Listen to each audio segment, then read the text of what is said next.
Алматы мемлекеттік көлік және коммуникациялар колледжі. Сәлеметсіздер ме, құрметті студенттер? Вагондар мен рефрижераторлы жылжымалы құрамды пайдалану, техникалық қызмет көрсету және жөндеу мамандығы бойынша арнайы пәндер оқытушысы Өмірбекова Марина Нұрлановна. Вагон жөндеу технологиясы пәні. Сабақтың тақырыбы: жолаушы вагон арбашаларының тағайындалуы мен жіктелуі. Сабақтың мақсаты: жолаушылар тасымалдайтын вагон арбашаларының жалпы құрылысымен, типтерімен және жіктелуімен таныстыру. Жолаушы вагон арбашаларының тағайындалуы мен жіктелуі. Арбашалар вагондардың рельс жолы бойымен қозғалуына, сондай-ақ рамадан және шанақтан жолға және кері қарай барлық жүктемелерді беруге арналған. Арбашалар аталуына байланысты жүк вагон арбашасы және жолаушы вагон арбашасы болып екі түрге бөлінеді. Жолаушы вагон арбашасының типтері. Жолаушы тасымалдайтын вагондарда келесідей негізгі арбашалар қолданылады. Олар ЦМВ, КВЗ-5, КВЗ-ЦНИ және ТВЗ-ЦНИ-М. Жолаушы вагон арбашалары екі осьті болып келеді. ЦМВ, КВЗ-5, КВЗ-ЦНИ арбашалары 45 метр секунд жылдамдықпен жүретін вагондарға арналған. Қазіргі уақытта қолданыстағы жолаушылар вагон арбашалары олар: ЦМВ тұтас металды вагон, КВЗ-5 Калинин вагон жасау зауыты, КВЗ-ЦНИ Калинин вагон жасау зауыты және орталық зерттеу институты, бірінші және екінші нұсқа. ТВЗ-ЦНИ-М, яғни жаңғыртылған бірінші нұсқа. Бесінші ол дискілі тежегіші бар арбаша. Жолаушы вагон арбашасының жалпы құрылысы. Арбаша рамаларынан тұрады. Рама және балка вагон шанағы тірелетін элементтер болып табылады. Екі доңғалақ жұптан тұрады.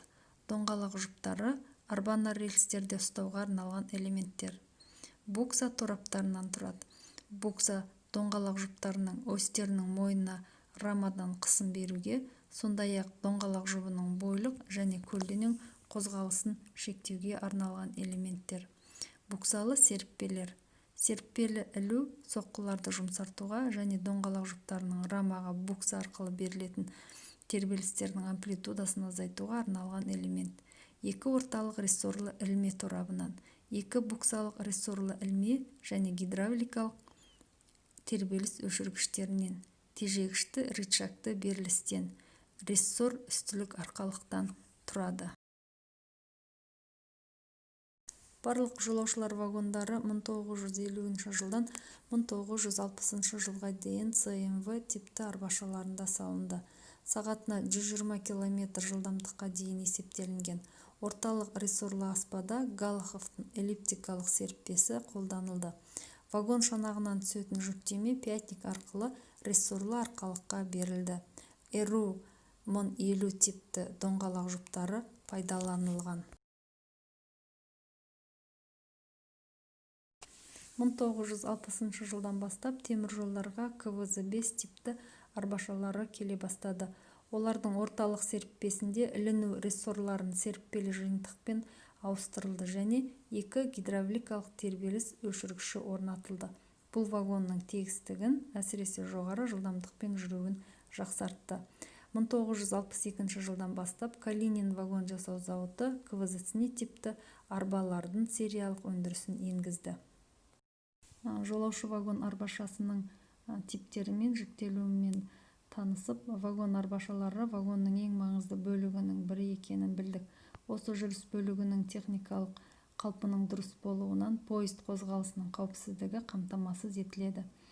Жалпы арбашалардың құрылысына серпімді элементтер жүйесі, тербеліс өшіргіштері, тежегіш жабдығының орындаушы органдары ыңғайлы орналаса алады. Яғни бұл жоғары жылдамдықтағы поезд қозғалысында бір қалыпты жүріс, тұрақты қалпын сақтайтын жаңа вагондарды жобалауға мүмкіндік береді деген сөз.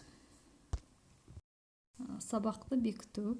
Жолаушы вагон арбашалары қандай қызмет атқарады? Жолаушы вагон арбашаларының типтері қандай? және қандай басты бөлшектерден тұрады? Үйге тапсырма. Суретке қарап, жолаушы вагон арбашасының құрылысын сипаттап жазу.